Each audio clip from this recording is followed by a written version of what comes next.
Hello, I am Neena Mahajan from Spiritual Academy for Covers.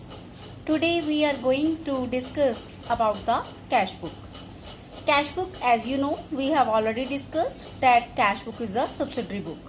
जब हम journal को सब पार्ट्स में डिवाइड कर देते हैं तो उस सब पार्ट का सबसे पहला पार्ट जो है वो कैश बुक है.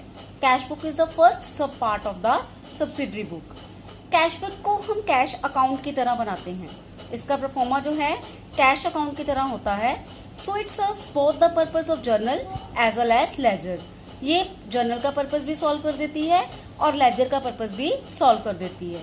क्योंकि है तो ये जर्नल की बुक लेकिन बनाया उसे लेजर की तरह जाता है. तो जो कंसर्न कैश बुक बनाती हैं उन्हें कैश अकाउंट बनाने की कोई जरूरत नहीं पड़ती. The concerns who prepares the cash book hasn't any need to maintain the cash account. Cash book is of 3 types. Cash book mainly 3 types की होती है. Simple cash book, double column cash book and triple column cash book. आपकी cash book 3 तरह की है, simple column, double column and triple column. उसके बाद जो एक चौथी टाइप है वो है पेटी कैश बुक. पेटी कैश बुक जो है वो छोटा अकाउंटेंट बनाता है जिसको हम पेटी एक्सपेंसेस करने के लिए बोलते हैं.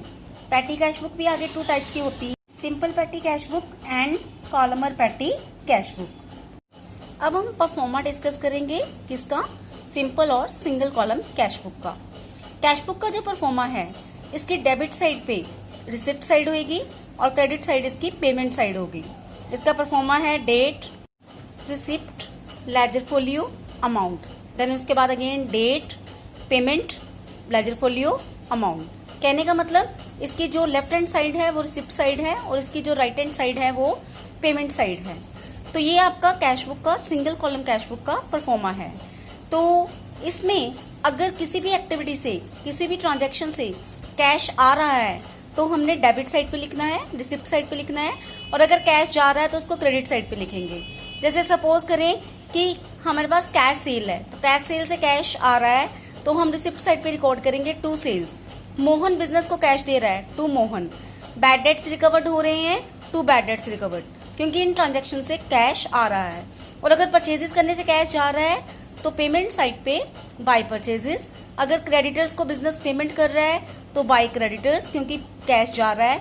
अगर सोहन को कैश दे रहा है बिजनेस तो बाय सोहन. मतलब जिस एक्टिविटी या जिस ट्रांजेक्शन से कैश जा रहा है उसे हम पेमेंट साइड पे रिकॉर्ड करेंगे.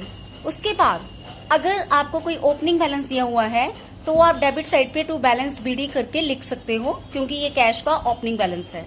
तो जिस एक्टिविटी से कैश आएगा उसे रिसिप्ट साइड पे, जिस ट्रांजैक्शन से कैश जाएगा उसे पेमेंट साइड पे रिकॉर्ड करेंगे बाय और टू से प्रीफिक्स लगाकर सॉरी. उसके बाद हम क्या करेंगे, रिसिप्ट साइड का टोटल लगाएंगे और उसमें से सारी पेमेंट साइड के टोटल को माइनस कर देंगे. माइनस करने के बाद जो कैश बच जाता है वो बाय बैलेंस सीडी लिखा जाएगा एज अ बैलेंसिंग फिगर. ये आपका कैश बच गया as a balance C D, balancing figure.